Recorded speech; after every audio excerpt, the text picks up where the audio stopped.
I've long observed the lands between. This world is in dire need of repair and death. Indiscriminate. Are you prepared to commit a cardinal sin?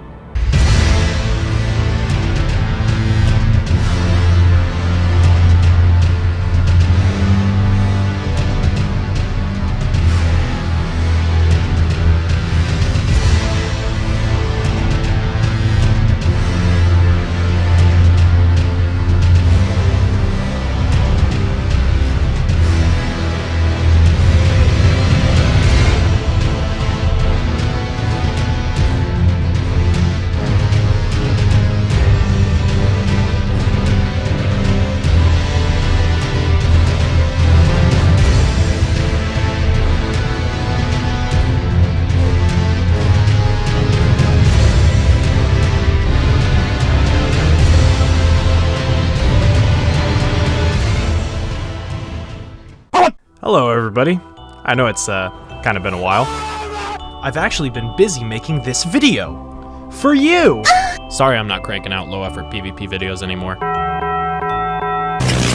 If you've taken a look at the length of this video, you've noticed that it's way longer than the other ones. That's because I got a little bit invested in this project, but that's only because it meant a lot to me. The first draft of the script was written on May 15th, 2022, and I'm recording this exact audio clip on June 18th. Sorry!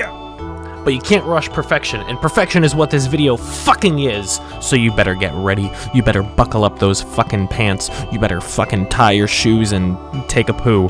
Get ready for this goddamn video. If it's the last thing you do! Elden Ring definitely will set new standards in video games. However, that won't stop these lazy-ass AAA devs from just shitting all over games that we like and releasing trash games. Like Battlefield. This joke was not this aged at the release time of this video. God fucking damn it.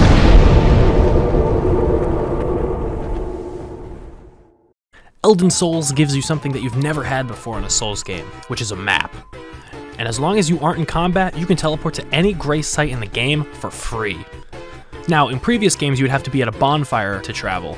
So if you weren't at the bonfire, you either had to walk to it or use a consumable item like a homeward bone to get to one before you traveled. Or in Dark Souls 1's case, you have to beat half the goddamn game to get access to only a selection of bonfires. And they only give you the name of the bonfire, not an accompanying picture. So I hope you remember the names of everywhere you've ever been. Personally, I think Elden Ring's fast travel is fine.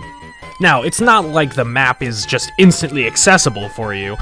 You do have to find map pieces around the map, but they're marked for you, so it really isn't that difficult. I mean, sometimes they put enemies in front of the pieces, but usually they're just kind of sitting out in an open area for you to just grab. And for some people, that was controversial.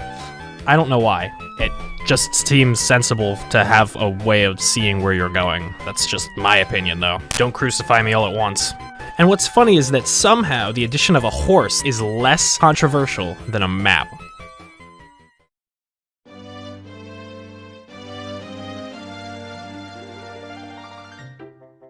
Torrent is gonna be your main way of getting around the lands between, and he's so cute! What the fuck?! You have to look at this the whole game.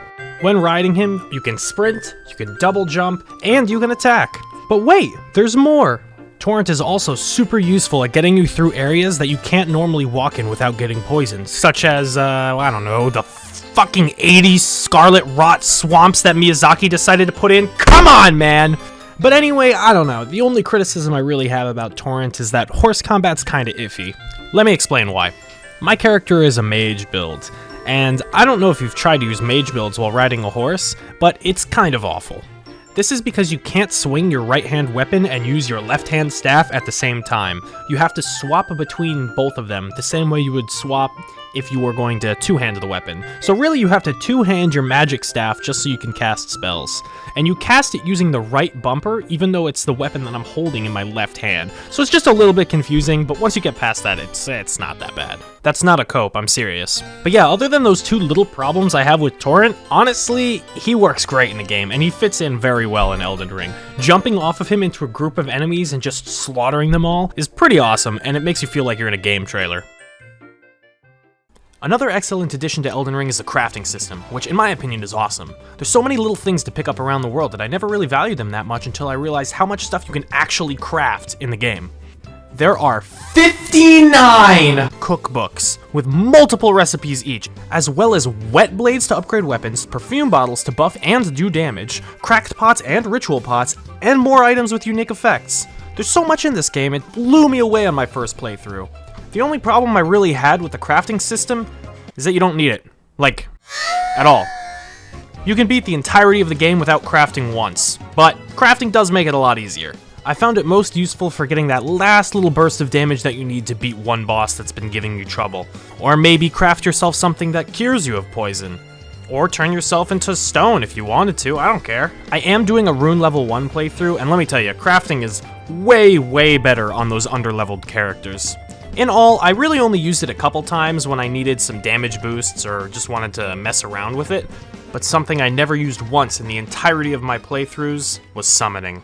Want to get OP? Follow this guide.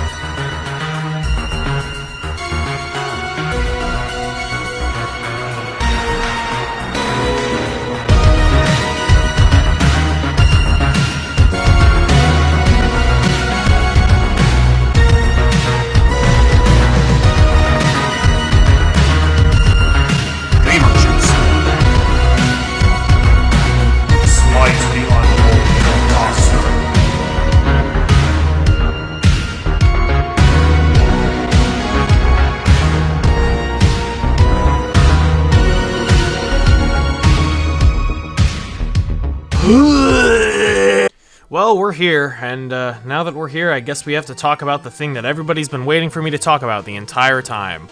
Summoning. Summoning is by far the most controversial thing added to Elden Ring. Let me say it again. The most controversial thing added to the game is summoning. Now, why, you ask? Now, you may think, well, Chip, summoning has been in every single game since Demon's Souls. How could they fuck it up in Elden Ring? Well, let me explain. The thing that's different in Elden Ring is that summoning does not limit you to just summoning players. Unlike previous games in the series which required an item like an ember or a humanity or a human effigy to summon players into your game, in Elden Ring you can just use a summoning bell and get an AI champion to fight for you. I know about for calling finger remedies. Before anyone says anything in the comments, I fucking know. For calling finger remedies are the Elden Ring player summoning item, but they're not the same as the summoning bell. Well, this really doesn't seem that strong. Usually players are better than an AI champion, right? Wrong. Normally when summoning a player, the boss gains extra health and more damage. But when you summon AI, this doesn't happen. The boss doesn't hit harder and it doesn't have more health. This makes literally any boss in the game a fucking cakewalk. It's ridiculous how easy it is to beat bosses when you summon, AI particularly. Having a mimic tier in a boss fight, or really any AI that can distract the boss and take a little bit of aggro, even for a few seconds, is immensely OP and can easily win you boss fights even if the AI summon does nothing and just takes aggro. This enables you to get hit less, use less heals, and do more damage. I literally got this boss to half health without getting hit once, because of my mimic. Now, let me just say something. I don't think summoning is a bad thing. For some people, Elden Ring was their first Souls title, and summoning makes the game playable for those people. However, if I see you parading around on Twitch, on TikTok, on any social media platform with your Mimic tier summon and your Rivers of Blood claiming to be good at the game, I'm gonna sterilize you. One more thing, there are 64 ashes in the game. Okay, awesome, let's talk about something else. The dungeons in Elden Ring are fun. That's all I wrote. That's the only thing it says.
not every dungeon in Elden Ring is worth your time.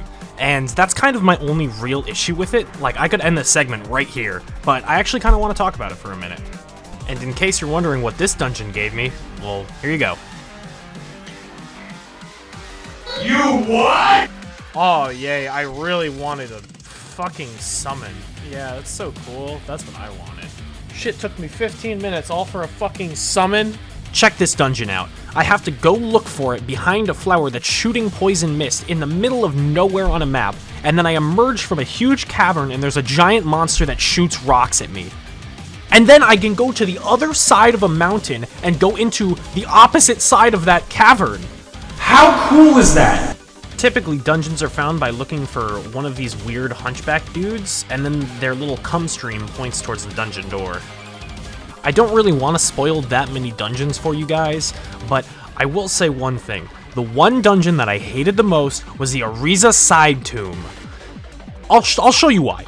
So the Ariza Side Tomb, or as it should be named, the Fuck You Tomb, does something a little bit different at this point in the game. Immediately when walking into the dungeon, you're greeted by the boss door. Since this dungeon is about halfway through the game, you realize that you're probably going to have to deal with some serious shit inside of it. Only you don't. At all. All of the enemies are super basic, and really easy to kill. So what's the catch? The catch is these stupid fucking teleporting chests. There are about 20 in this dungeon, and they all teleport you to a different spot. And also, did I mention that the dungeon is actually mirrored? Yeah, there's two of the exact same dungeon stacked on top of each other, and you're supposed to find the correct lever that opens the door. The only thing that links the two dungeons other than the teleporting chests is a singular ladder, which you would never fucking guess! At the top of the ladder, you can finally find the lever you've been looking for that opens the boss door. I made it seem really simple in this walkthrough, but trust me, it took me over an hour to figure this out the first time. Like, that ladder is really hard to find, and it blends into the dark really well. The fight you have at the end of the dungeon isn't even that interesting either, because it's just a Grave Warden Duelist repeat fight. And the biggest kick in the dick after an hour of looking through this stupid fucking dungeon is that you get the worst summon in the fucking game. So glad I got 3 fucking jars. I give the dungeons an 8 out of 10.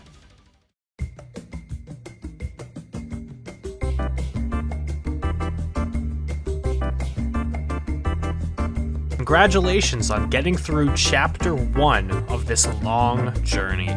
If you're still here, I'd like to remind you that everything here is my opinion, because this is a review video after all.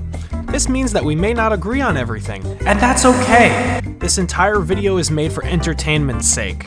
I'd like to point out now that it is August at the time I'm recording this voice line. This means that this video has taken me a long time to make, okay? I'm not a full-time YouTuber or editor, so this shit takes me time. I have a job, and I have a life. Either way, I still want to thank you for sticking around this long in the video, and let's get into Chapter 2. I only said that because now I'm gonna shit on all your builds.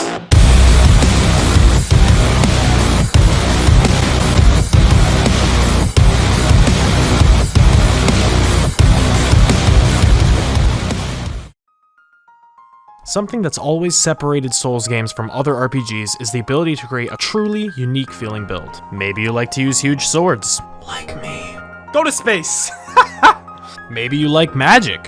Lame. Maybe you like bleed.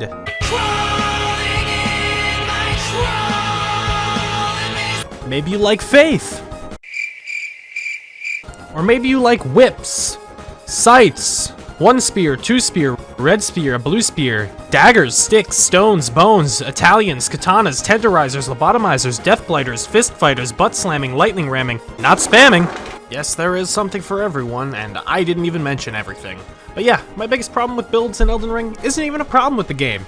It's you. All you uncreative little cum drip fart drinkers. You take all your builds from clickbait YouTube videos that glorify playing like an asshole. Fucking monkey shit player.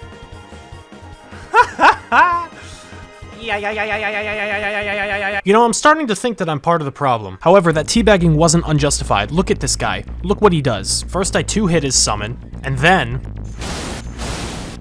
You got him. Don't ever fucking use Moonveil on me ever again. Ever! There are a ton of builds in this game and a ton of weapons that give you unprecedented damage for minimum effort.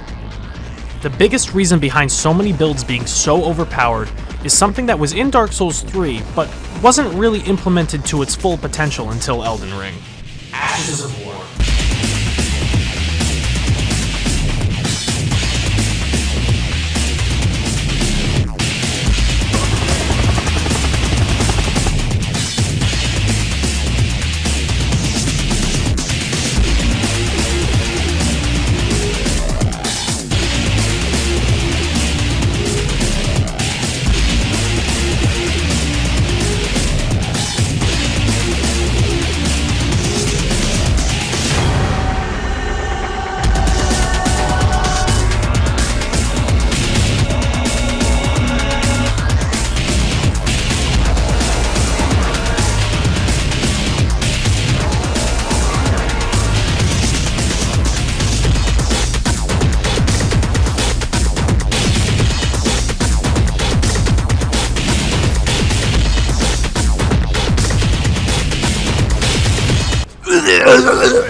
Don't use this one.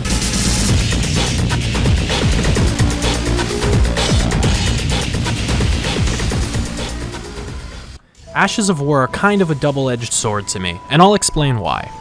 On one hand, you have some incredibly cool abilities that seem to be very intentionally designed for each weapon individually. Blood Boon Ritual, Jesus, is one of these great examples. Not only is it a huge AoE attack, but it also gives you a blood buff to your weapon.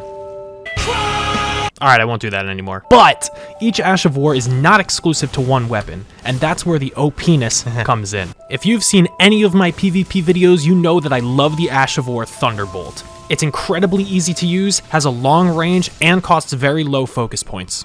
However, not all Ashes of War are compatible with every weapon, so you'll never see Thunderbolt on a shield. But you will see tons of people, myself included, running things like double seppuku. That's this, in case you forgot. You got him. Yeah. Unfortunately, even though there are so many different Ashes of War with so many different applications, you're really only gonna see the same 5 or 6. So you're gonna see a lot of Moonveil, a lot of Rivers of Blood, and a lot of Blood Boon Ritual.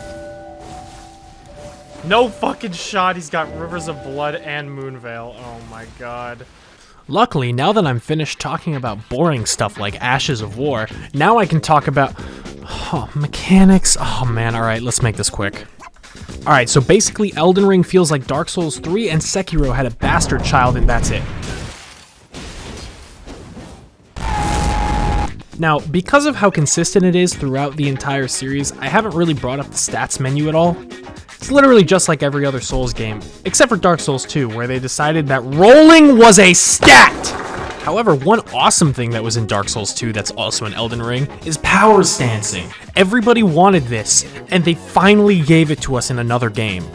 As long as 2 weapons belong to the same family of weapons, and you have the stats to use both of them, you can dual wield. It was getting redundant. The best part about this is that it's actually viable and doesn't suck.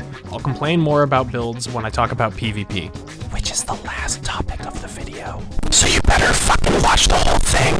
Anyway, right now, what I want to talk about is Elden Ring's combat itself. The combat has always been the main attraction of each Soulsborne Ring Die Twice game. And the best term I can use to describe the combat in Elden Ring is tight. Hitboxes are tight, roll timings are tight, windows for attack, really tight. The only thing that isn't tight is fucking enemy damage. God damn! This may be one ridiculous example, but the boss of that area that the enemies belong to, Mog, he can heal himself while destroying your entire health bar. And it's unavoidable. You are guaranteed to get hit by this attack. Oh, also another move in the game is called,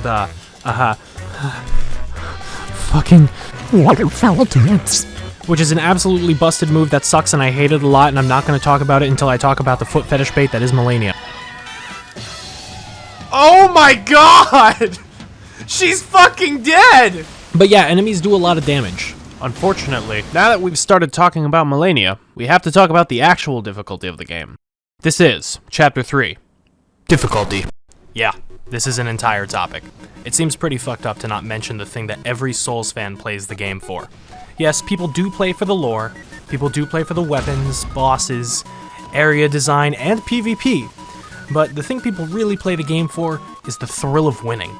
The thrill of overcoming what seems to be an insurmountable obstacle. Dude! That's what seems to bring people back, over and over and over again. Conversations in cesspools across the internet generally look like this. Radon took me 5 tries. Well, he took me 37. He's unbalanced. No, you're just bad. This is such a dumb conversation that I see all the time, and it's so infuriating specifically because certain builds on Elden Ring just aren't good at fighting certain enemies. Of course, a mid to late game build is gonna have an easier time against Renala than your level 40 character who stumbled into her room by accident. Here's a different example. Take Estelle Stars of Darkness. The character you can see me playing is a strength build, with big weapons that hit hard for a lot of damage.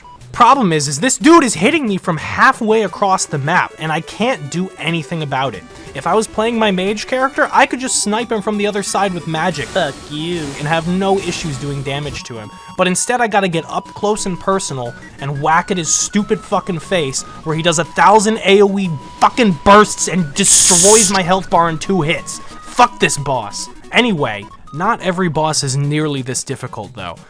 The one that I've found the easiest was the Crystallian, which I literally just stun-locked into oblivion every time I fought it. It literally didn't even get to hit me back. The item I get from beating this boss is also incredibly good. Like, I can buy unlimited upgrade items just by beating this stupid, shitty side boss. And that's my next topic. Some items in this game are just entirely too hard to fucking find. This weapon is only dropped by these enemies, which is only found in this area of the game, which is where Melania hangs out. She's fucking dead! Those clips are from September. It's January! Anyway, the point I'm trying to make is that a lot of items in this game take forever to find. This strength build in particular, I couldn't finish until I had Malekith's Blackblade, which was, you know, an endgame boss weapon. For the longest time, I thought I was gonna just dual-wield katanas, but then I ended up switching up and dual-wielding the fucking twin blades for some reason, I don't know. By the way, look at this sick fucking DPS. See what I mean by bleed strong? Anyway, boom! It's February now. Remember when I said this shit takes a long time? I mean, it takes a long fucking time. I'm fucking busy.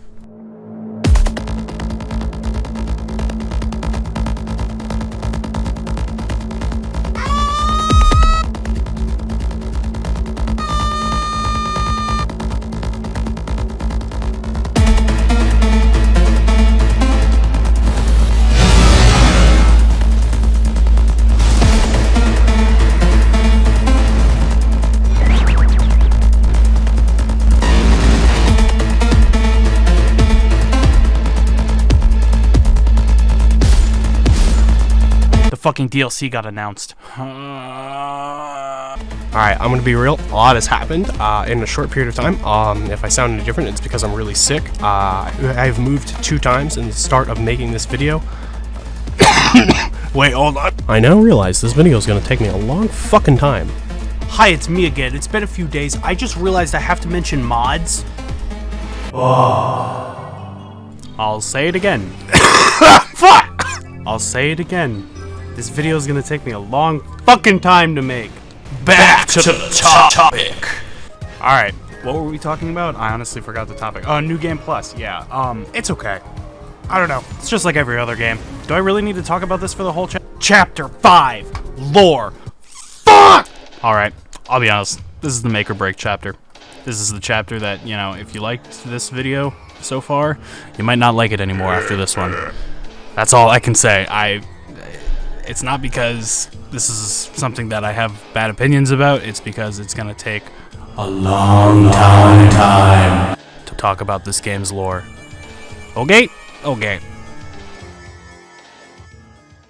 I actually just hit you with it. I actually just hit you with the double fake out. It actually just happened. I'm actually not doing either New Game Plus nor lore right now. I'm actually not doing New Game Plus at all. But lore I am doing. I'm doing it in another video. This is the end of part 1. Surprise, bitch. This is part 1. I decided this, like, just now today. It would be a good idea because it's already 25 minutes long. And if people aren't into it, they're not going to watch the other 25 minutes. So fuck it. I'm going to make 2 25-minute halves, and that's going to be the video. Alright? Alright.